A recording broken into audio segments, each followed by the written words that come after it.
YCP అనాలోచిత నిర్ణయాలతో ఏపీకి తలమానికమైన పోలవరం, అమరావతి రైల్వే జోన్ నిలిచిపోయాయని కేంద్ర మంత్రి రామ్మోహన్ నాయుడు అన్నారు. కూటమి ప్రభుత్వ సహకారంతో ఆ ప్రాజెక్ట్స్ మళ్లీ పట్టాలెక్కాయని స్పష్టం చేశారు. గతంలో ఎప్పుడూ లేని విధంగా ఏపీకి కేంద్రం బడ్జెట్ కేటాయించిందని, భారత్ను అభివృద్ధి చెందిన దేశంగా మార్చేలా బడ్జెట్ రూపొందించారని తెలిపారు. ఏపీలో ఒక కృత్రిమ మేధా కేంద్రం త్వరలో ఏర్పాటు చేయనున్నట్టుగా తెలిపారు. ఏపీలో డబుల్ ఇంజిన్ సర్కార్ నడుస్తోందని రామ్మోహన్ పేర్కొన్నారు. వికసిత్ భారత్ 2047 అంటే 100 సంవత్సరాలు మన భారతదేశానికి స్వాతంత్రం వచ్చినటువంటి సందర్భంగా భారతదేశం ఒక డెవలప్డ్ నేషన్గా తయారు చేయాలి, ఆ ఆశయంతో ప్రతి ఒక్కరూ కూడా ముందుకు నడవాలి అని ఏదైతే ఒక అంశం ఉందో ఆ అంశానికి బలాన్నిచ్చే విధంగా, పునాదులు వేసే విధంగా ఈ యొక్క బడ్జెట్ ప్రవేశపెట్టారని కూడా తెలియజేసుకుంటున్నాను.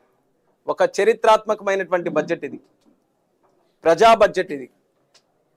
ఏ పరంగా చూసుకున్నా సరే గతంలో ఎన్నో బడ్జెట్లు మనం చూసాం, కానీ అందరినీ కూడా కలుపుకొని ప్రతి ఒక్క అంశాన్ని కూడా ప్రస్తావిస్తూ అందరికీ కూడా మంచి చేసే విధంగా నిర్ణయాలు తీసుకోవడం అనేది చాలా సాహసోపేతమైనటువంటి కార్యక్రమం.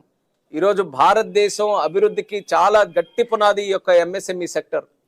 అటువంటి సెక్టర్ని ఫర్దర్ ఇంప్రూవ్ చేస్తే ఒక పక్కన జాబ్ క్రియేషన్, అలాగే ఎకనామిక్ యాక్టివిటీ, రెండింటిని కూడా టార్గెట్ చేసుకోవచ్చు అన్న ఆలోచనతో సుమారు ఎంఎస్ఎంఈకి కూడా క్రెడిట్ కార్డ్స్ కొత్తగా ఒకటి పెట్టి దాని తాలూకా లిమిట్ను కూడా ఏదైతే 5 lakh ముందు ఉండేదో అది కూడా 10 lakh వరకు కూడా క్రెడిట్ కార్డ్స్ ఏదైతే ఎంఎస్ఎంఈ సెక్టర్కి ఉన్నటువంటి వారికి ఇస్తున్నామో అది కూడా లిమిట్ని ఈరోజు డబల్ చేస్తూ 10 లక్షల వరకు చేయడం జరుగుతుంది.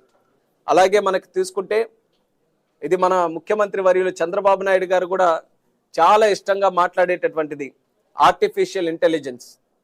రేపు భవిష్యత్తుని నిర్ణయించేది ఆర్టిఫిషియల్ ఇంటెలిజెన్స్, అలాగే డీప్ టెక్నాలజీ.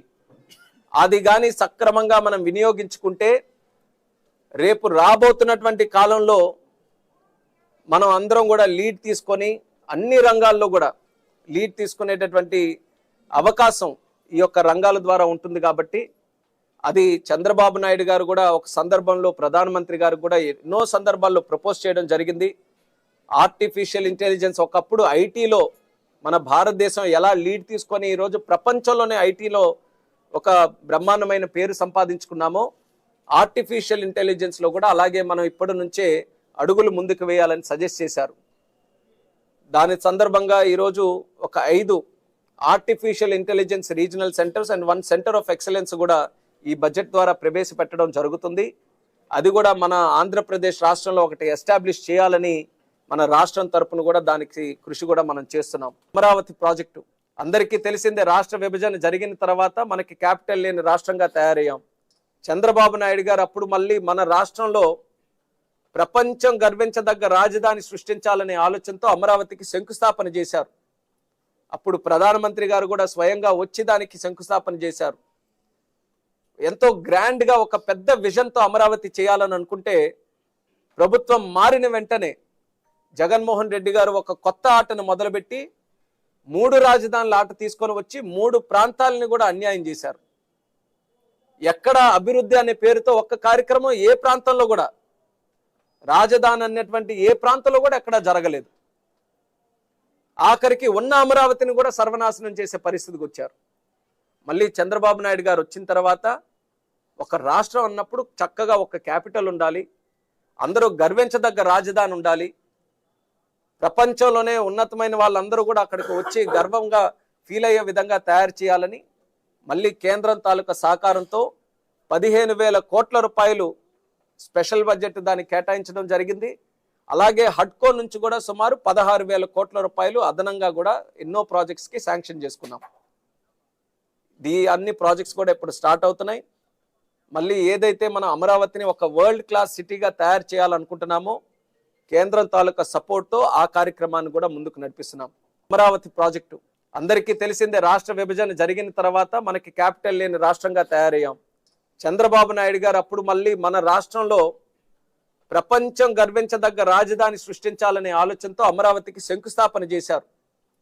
అప్పుడు ప్రధానమంత్రి గారు కూడా స్వయంగా వచ్చి దానికి శంకుస్థాపన చేశారు.